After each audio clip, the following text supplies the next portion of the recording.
Patuloy ang investigasyon sa mga di umano maanomalyang proyekto ng gobyerno. Mainit pa rin pinag-usapan ng sambayanan ngayong linggo ang mga kinurakot di umano na flood control project sa Pilipinas.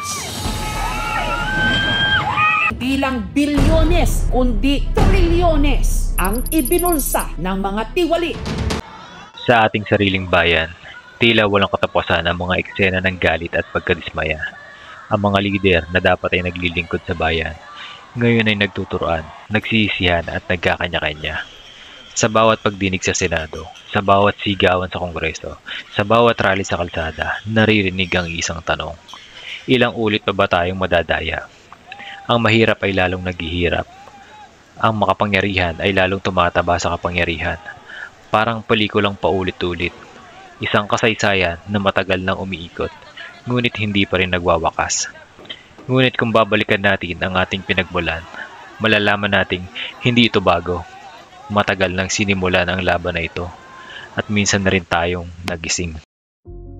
Noong huling bahagi ng pananakop ng Espanya, sumibol ang bagong uri ng Pilipino, ang ilustrado. Sila ang mga nakapag-aaral sa Maynila at Europa, mga anak ng bayan na ginamit ang talino upang kalabanin ng kolonyal na kasinungalingan. Si Jose Rizal, Marcelo H. Del Pilar, Graciano Lopez Haina, mga taong hindi humawak ng sandata, ngunit ginamit ang pluma bilang sandata ng katotohanan. Si Dr. Jose Rizal, manggagamot, manunulat, makata at makabayan, sa Noli Me Tangere at El Filibusterismo. Ibinunyag niya ang kasakiman ng mga praile at ang pagkabulag ng pamahalaan. Ipinakita niya na ang mga Pilipino ay may karapatang magmahal sa sariling bayan. Ngunit para sa mga Espanyol, ang ganitong paninindigan ay isang kasalanan. Noong December 30, 1896, tahimik ang umaga, malamig ang hangin. Hinuli at dinala si Rizal sa bagong bayan. Habang naglalakad siya patungo sa kanyang kamatayan, dala niya ang tapang ng isang taong alam na ang kanyang dugo ay magiging binhi ng pagbabago. Isang putok at isa pa. Bumagsak si Rizal. Ngunit sa kanyang pagbagsak, bumangon ang diwa ng bawat Pilipino.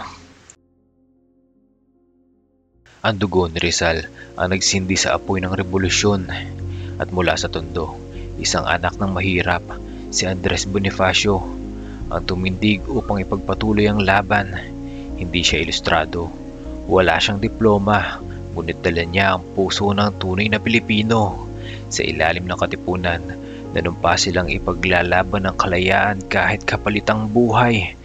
Noong Agosto 23, 1896, sa Pugadlawin, pinunit nila ang mga sedula, isang tanda ng paghihimagsik laban sa mga dayuhan. Ngunit sa gitna ng digmaan, may sumikat na bagong pangalan, Emilio Aguinaldo, isang batang general mula Cavite na sunod-sunod ang tagumpay. Dahil dito, nagsimulang magkawatak-watak ang mga revolusyonaryo. Nagtagisa ng impluwensya ang Tondo at Cavite, at sa Tejeros Convention, si Aguinaldo ang nahalal na pangulo.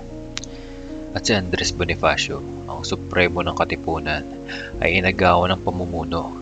Sa pagdurog at pagkwestiyon ng kanyang otoridad, idineklara niyang walang bisa ang halalan, ngunit hindi niya alam, nilagdaan niya na rin ang sarili niyang kamatayan. Ang mga tauhan ni Aguinaldo, walang humpay, ay tinugis siya sa Libon, Indang, Cavite. Naganap ang isang madugong sagupaan. Ang kapatid ni Andres na si Ciriaco, patay, at si Andres naman ay sugatan at binihag. Ang tagapag-umpisa ng himagsikan, ngayon ay bilanggo ng sarili niyang laban. Dinala siya sa Maragondon. Ang Bonifacio Trial House ay naging entablado ng kawalang katarungan.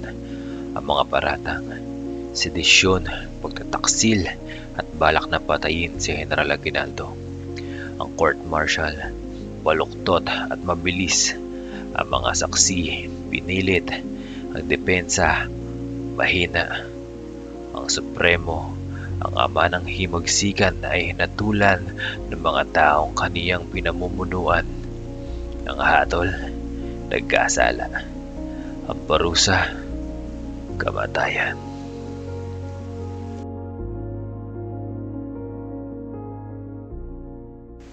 Habang patuloy ang labanan, ang ilan sa mga kasamahan ni Aguinaldo ay lihim na nakikipag-usap sa mga Amerikano. Ang mga pangako ng tulong ay nauwi sa panibagong tanikala.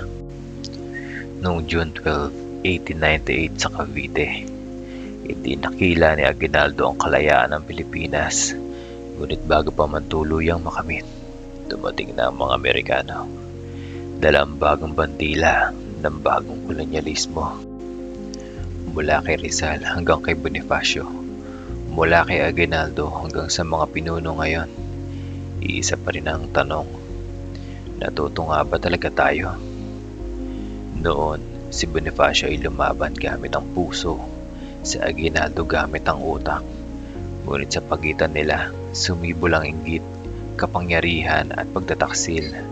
Ang revolusyon ay naging laban ng Pilipino laban sa kapwa Pilipino. At ngayon, iba na ang panahon, ngunit pareho ang sugat.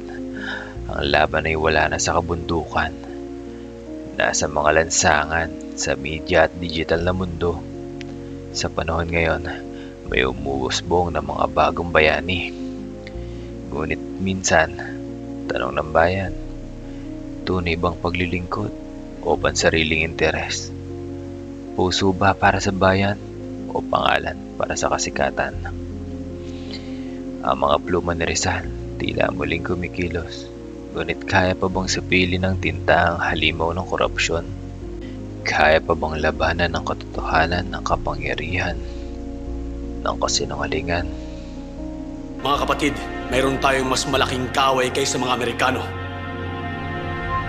Ang ating sarili.